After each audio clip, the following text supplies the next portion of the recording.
I want to thank you for this hearing. To the Honorable Mayor of Bowage, we were colleagues. He's a mayor's mayor. I'm glad to see you and can't wait to talk about our children. One of the things I have not heard from a single panelist here today was the pushback on what defines property as being contaminated.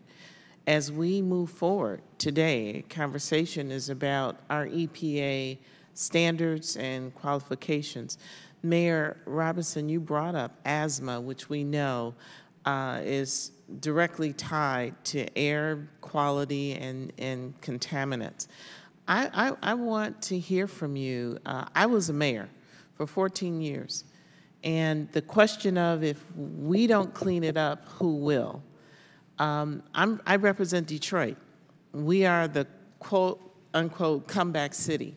If we did not have in Michigan over $1 million of investment from brownfields, I can tell you that properties and the insurgence of development that we're seeing at a historic level would not have happened. But it happened not only for development purposes, I get that, because as a mayor, I didn't want a site sitting there vacant and, undevelopable. But also, it gave me that sense of responsibility that I must redevelop with responsibility for health, quality, respect of the earth. So if you're bold enough, I would like to ask that question. And Mr. Phillips, you're the private guy. And so I know you look at the dollars and cents, but, I had former gas stations that closed down. I had dump sites that are sitting there and home buildings in Detroit that were almost a decade old.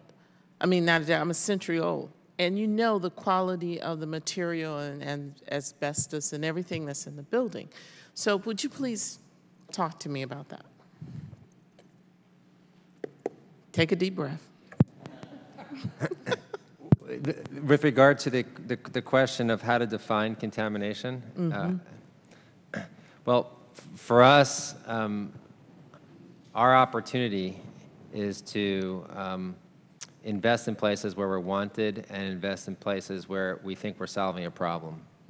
And so, in some ways, we use the word brownfield a little bit differently than the EPA has defined it. Okay. For us, we view brownfield as anything either that, whether it's there's a perceived environmental issue from historic use, or it's, as people would refer to it, either in the state or federal sense of a CERCLA or a Superfund. If it's a heavily contaminated site or a petroleum site, we view any environmentally distressed site or potentially environmentally distressed site as a brownfield, and we think that those are opportunities. And so if we're solving a problem for a community, then that means that that's sort of how we define what we. Mayor Bowage, please comment on this for me, please. Yeah, we as mayors, as you know, Mayor, Congresswoman, we define brownfield sites as any site that's basically been laid fallow for a number of years and unable to generate any tax revenue to our community. There are some that are contaminated, and there are some that are just not marketable, maybe because of location or zoning or other issues, but that's within the town's ability to correct if that was the case. The brownfield sites with some type of minimal contamination will need an assessment grant, will need some type of follow-up in order to make it marketable for a developer. Mayor Robinson. Yes, I was sitting here thinking about the same thing as well.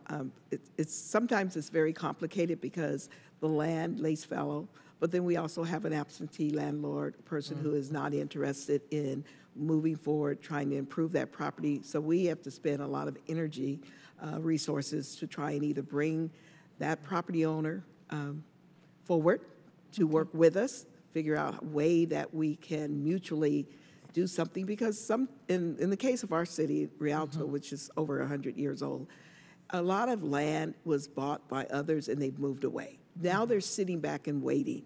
Yes. They're waiting for the value to go up. And they're waiting on it, and they're not in the environment. They're quickly, somewhere. I missed. Sorry. Mr. Zorn.